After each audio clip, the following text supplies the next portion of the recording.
जय हिंद बच्चों। पाठ 10 परिवहन एवं संचार भूगोल में इकाई 1 का पाठ चल रहा है अपना। आई होप वीडियो आपको पसंद आ रहे होंगे।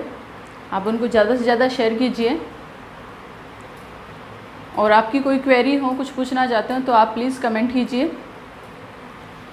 आज अपन पढ़ेंगे जलमार्ग, जल परिवहन। स्थल परिवहन अपन ने पढ़ लिया। स्थल परिवहन में सड़क मार्ग और रेल मार्ग दोनों अपन पढ़ चुके हैं। उसके अंतर्गत कई इंपॉर्टेंट चीज़ें अपन ने पढ़ी थी कि भारत का सड़क यातायात के अंतर्गत विश्व में कौन सा स्थान है। तो अभी अपन वर्तमान के अगर आंकड़े देखें तो सड़क यातायात में भारत का विश्व में दूसरा स्थान है।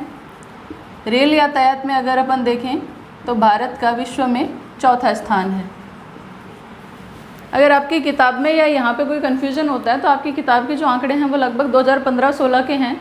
वर्तमान आंकड़े अगर अपन देखें तो वर्तमान आंकड़ों के हिसाब से सड़क की लंबाइयों के हिसाब से अगर देखा जाए तो भारत का विश्व में दूसरा और रेल यातायात में विश्व में चौथा स्थान है।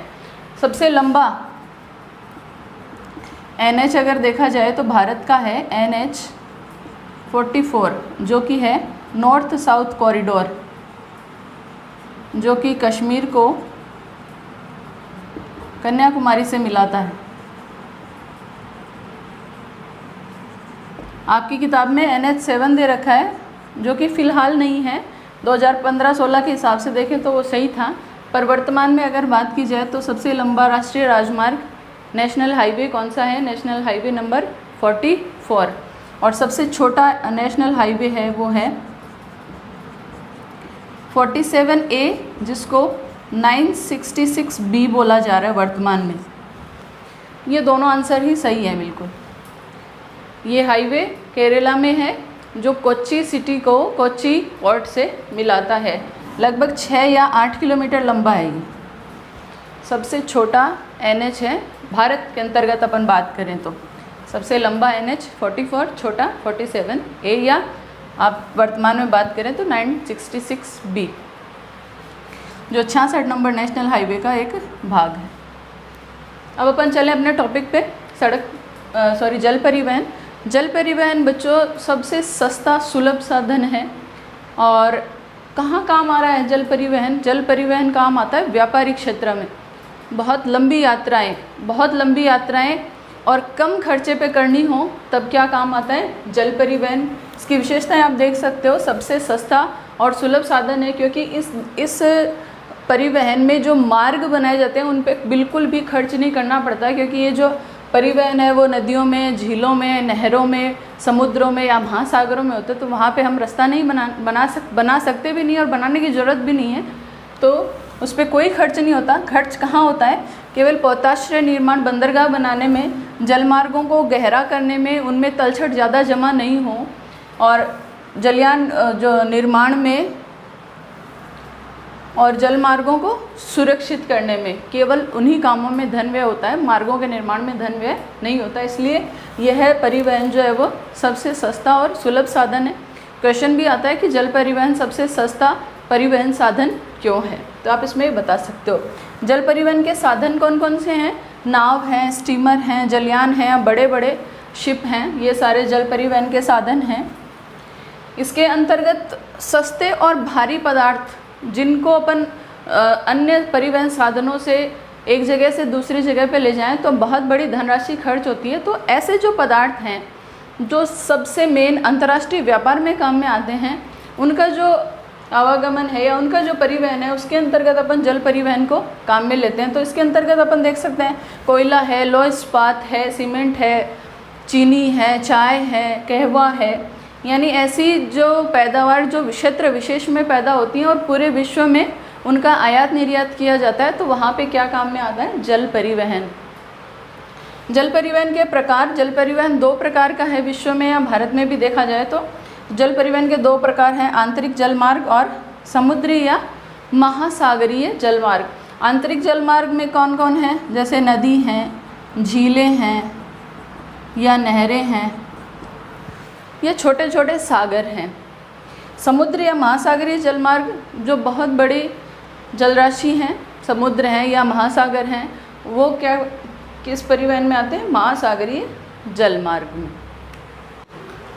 अब जल परिवहन के प्रकार अपन पढ़ेंगे। तो जल परिवहन का पहला जो प्रकार है वो है आंतरिक जलमार्ग।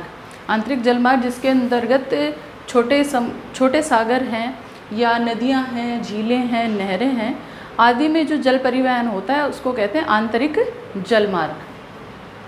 आंतरिक जलमार्ग की शर्तें क्या हैं, यानी इसमें आपको क्वेश्चन पूछा गया है कि भारत में जो है वो कई नदियों में जल परिवहन या आंतरिक जल परिवहन संभव क्यों नहीं है, या भारत में दक्षिण में जो नदियां हैं वहाँ पे जल परिवहन क्यों नहीं होता उन नदियों में। तो जल परिवहन, आंतरिक जल परिवहन की शर्त क्या है कि नदी या झीलें हैं उनकी गहराई पर्याप्त होनी चाहिए, उनमें अवसाद की मात्रा बहुत कम होनी चाहिए, वर्ष पर्यंत वो नदियाँ जो हैं वो जल से भरी हुई होनी चाहिए ताकि जल परिवहन पूरे साल निरंतर चलता रहे और पानी जो है वो निरंतर बदलता रहे, और नदियों की जो ढाल है वो कम होनी चाहिए। अब दक्षिण भारत में जो नदियां हैं वो ज़्यादातर नदियां जलप्रपात बनाती हैं, यानी बहुत ऊंचाई से वो नीचे गिरती हैं, यानी ढाल उनकी ज़्यादा, इसलिए वहाँ पे जल परिवहन संभव नहीं है और ना ही वे नदियाँ वर्ष पर्यंत तक उनमें जल रहता है। इसलिए दक्षिण भारत की जो नदियाँ हैं, या अपन कहें पूरे भारत में गंगा नदी को छोड़कर पूरे भारत में जो है वो आंतरिक जल परिवहन की मात्रा जो है वो काफ़ी कम है। तो ये शर्तें हो गई। अब अपन पढ़ें महाद्वीपों में आंतरिक जल परिवहन में कौन कौन सी नदियाँ या कौन कौन सी झीलें सहायक हैं। तो सबसे पहले अपन देखें यूरोप के जलमार्ग। तो यूरोप में जो उत्तर में जो नदियाँ बहती हैं, राइन, सीन और पो नदियाँ, वो बाल्टिक सागर में गिरती हैं, और दक्षिण में जो नदियाँ बहती हैं डैन्यूब, डॉन, नीपर, नीस्टर, वो कहाँ गिरती हैं? काला सागर में, जिसमें डॉन और नीपर है वो रूस की प्रमुख नदियाँ हैं। डैन्यूब नदी जो है वो यूरोप की दूसरी बड़ी नदी है। वोल्गा नदी जो कि कैस्पियन सागर में गिरती है, और रूर नदी जो कि यूरोप का प्रमुख जो कोयला पेटी अपन कहें कि बहुत बड़ा कोयला क्षेत्र है उसके अंतर्गत जो नदी है रूर, और रूर क्षेत्र है वो कोयला क्षेत्र ही है यूरोप का। तो जो रूर नदी है वो कहाँ मिल जाती है? राइन नदी में। तो इस तरह से यूरोप का ये जलमार्ग हो गए। उत्तरी अमेरिका के जलमार्ग अपन देखें तो उत्तरी अमेरिका में कनाडा में जो झीलें हैं वो काफ़ी बहुत ज़्यादा मात्रा में जल परिवहन में योगदान देती हैं, जिनके अंतर्गत मिशिगन, हारून, सुपीरियर और ईरी। सुपीरियर जो झील है वो विश्व की दूसरी बड़ी झील है। नदियां अगर अपन देखें तो नदियां संयुक्त राज्य अमेरिका में Saint Lawrence, Mississippi, Missouri, Ohio नदियां हैं जो कि जल परिवहन में काफ़ी योगदान करती हैं। एशिया महाद्वीप में अगर अपन देखें तो एशिया महाद्वीप में हांगहो और यांगटीसी कियांग जो कि चीन की प्रमुख नदियां हैं वो जल परिवहन में सहायक हैं। साथ ही दक्षिण पूर्वी एशिया की जो नदियां हैं मिकांग, मेनाम और इरावदी भी जल परिवहन में सहायक हैं। दक्षिण अमेरिका में अगर अपन देखें तो दक्षिण अमेरिका में विश्व की जो सबसे लंबाई में अगर अपन देखें तो दूसरी बड़ी लंबी नदी है, और अगर अपन जल संग्रहण क्षमता में देखें, उसकी चौड़ाई के हिसाब से देखें तो विश्व की सबसे चौड़ी नदी या सबसे ज़्यादा जल लेकर जो नदी चलती है वो है अमेजन नदी, जो कि इसके जल परिवहन में बहुत ज़्यादा योगदान करती है। उसके अलावा आप देख सकते हैं पटाना, पराग्वे और प्लाटा नदियाँ भी योगदान करती हैं। अफ्रीका महाद्वीप में अगर अपन जलमार्गों की बात करें तो अफ्रीका महाद्वीप में नील नदी जो विश्व की सबसे लंबी नदी है लंबाई के हिसाब से, वो योगदान करती है, पर इसके जल परिवहन में केवल इसका मुहाना जो है नदी का केवल उतना भाग ही काम में आता है। इसके साथ में कांगो और नाइजर नदियाँ भी जल परिवहन में काफ़ी सहायक हैं। ऑस्ट्रेलिया में अपन देखें तो ऑस्ट्रेलिया में प्रमुखतः दो नदियाँ मर्रे और डार्लिंग नदियाँ ही हैं जो कि जल परिवहन में सहायक। चलो बच्चों, अब इस किताब का इस चैप्टर का अपन इम्पोर्टेंट टॉपिक पढ़ते हैं, जिसको अपन नक्शे के अनुसार पढ़ेंगे।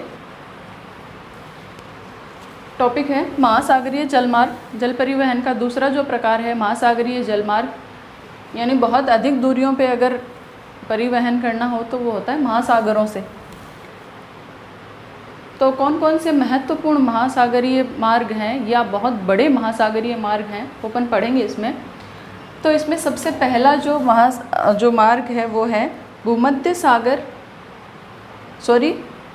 वो है उत्तरी अटलांटिक समुद्री मार्ग, उत्तरी अटलांटिक। ये आप देख सकते हो मानचित्र में, मोटी मोटी चीज़ आप देख सकते हो।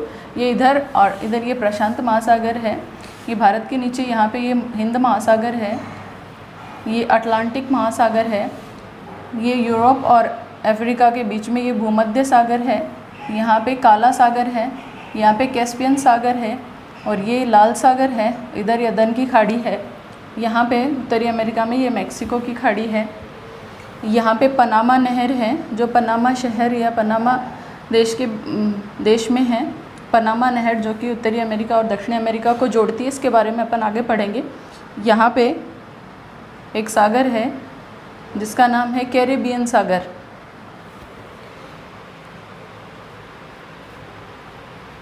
तो अब अपन बात करें प्रमुख महासागरीय मार्गों की, तो सबसे पहला जो महासागरीय मार्ग है वो है यूरोप के पश्चिमी देशों और उत्तरी अमेरिका के कनाडा और यूएसए को जाने वाला ये वाला मार्ग, सबसे व्यस्ततम जलमार्ग।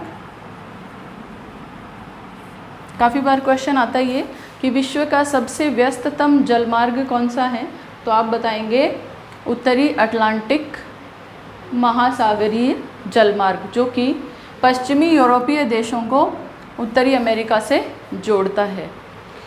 चूँकि ये प्रमुख औद्योगिक नगर यहाँ यूरोप के भी हैं और अमेरिका के भी हैं, तो इनके बीच में जो अंतर्राष्ट्रीय व्यापार है वो सर्वाधिक अंतर्राष्ट्रीय व्यापार होता है। पूरे विश्व का अगर अपन कहें तो पूरे विश्व का 1/4 अंतर्राष्ट्रीय व्यापार जो है वो इसी मार्ग के अंतर्गत होता है, इसलिए ये काफ़ी व्यस्ततम जल मार्ग है। 50 बड़े बड़े बंदरगाहों में से, जो विश्व के 50 बड़े बंदरगाह हैं, उनमें से 30 बंदरगाह इस जलमार्ग के अंतर्गत आते हैं। आगे अपन बात करें तो अगला जो है वो है अटलांटिक महासागर को हिंद महासागर से जोड़ने वाला जलमार्ग, जो कि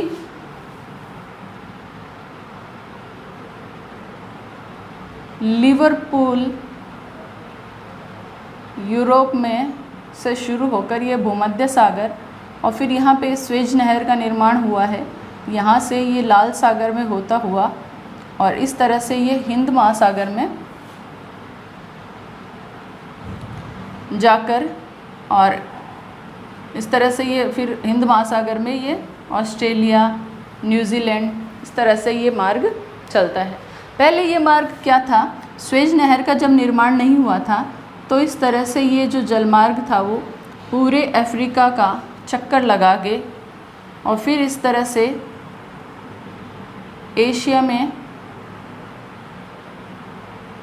और फिर ये ऑस्ट्रेलिया और न्यूजीलैंड तक जाता था। बहुत अधिक लंबाई थी।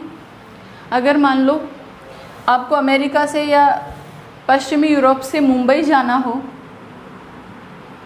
ये भारत का प्रमुख बंदरगाह मुंबई नक्शे में कई बार आता है, मुंबई आती है, चेन्नई आता है यहाँ पे, ये यहाँ पे श्रीलंका की राजधानी कोलंबो भी कई बार आता है, याद रखना इनको अच्छे से। तो अगर अमेरिका से या पश्चिमी यूरोप से किसी को अगर मुंबई जाना हो भारत में, तो पहले क्या करना पड़ता था, पहले इसी तरह से पूरे अफ्रीका का चक्कर लगा के जाना पड़ता था। परंतु स्वेज नहर का निर्माण, स्वेज नहर क्या करती है, भूमध्य सागर और लाल सागर को जोड़ती है। स्वेज नहर का निर्माण जब हुआ तब से ये मार्ग छोटा हो गया और इस तरह से आप देख सकते हो केवल इतना सा मार्ग आपको तय करना पड़ेगा, कहाँ, मुंबई जाने के लिए। तो इस तरह से लगभग 7000 किलोमीटर का जो मार्ग है वो लोगों को कम तय करना पड़ता है। तो ये अपना हो गया दूसरा प्रमुख जलमार्ग। ये विश्व का सबसे लंबा जलमार्ग है। कौन सा? अटलांटिक हिंद महासागर जलमार्ग। आगे अपन बात करें तो इसके आगे है तीसरा जलमार्ग, उत्तम आशा अंतरिक्ष जलमार्ग। उत्तम आशा अंतरिक्ष जलमार्ग भी क्या करता है, इसी तरह से अटलांटिक महासागर को हिंद महासागर से जोड़ता है और बिल्कुल पहले इसकी जो लंबाई थी वो पूरा अफ्रीका का चक्कर लगा के उसके बाद में हिंद महासागर में मिलता था, परंतु अब फिर से स्वेज नहर के निर्माण के कारण ये मार्ग भी कम हो गया। ये मार्ग साथ ही साथ क्या करता है, दक्षिण अमेरिका के ब्राज़ील, अर्जेंटीना, उरुग्वे, इन सब को जोड़कर फिर ये इधर अफ्रीका में मिल जाता है।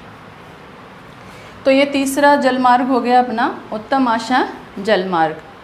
चौथा जो जलमार्ग है वो है दक्षिणी अटलांटिक महामार्ग। दक्षिणी अटलांटिक महामार्ग में जलमार्ग में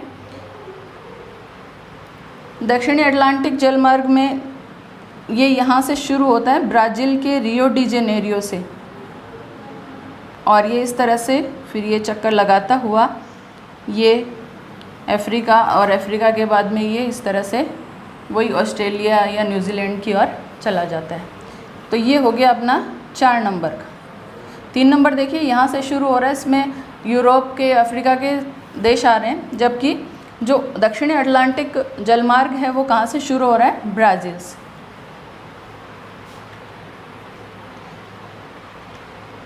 उसके बाद में खाड़ी कैस्पियन सागर मार्ग। कैस्पियन सागर अभी मैंने बताया था, सॉरी कैरेबियन सागर, कैस्पियन सागर उधर है, इधर कैरेबियन सागर है, आप कंफ्यूज नहीं होना बिल्कुल भी। ये कैरेबियन सागर है और इधर यूरोप में, एशिया में ये कैस्पियन सागर है।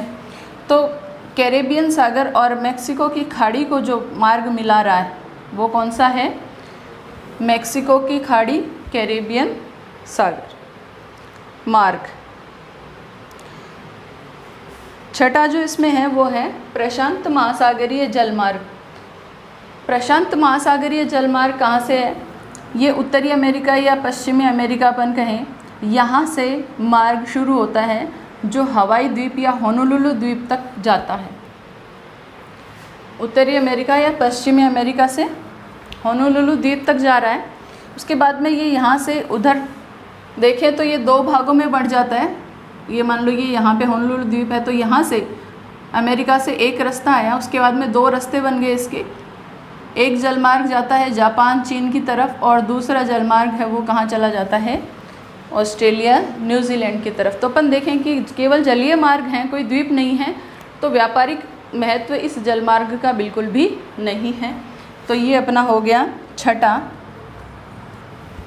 प्रशांत महासागरीय जलमार्ग।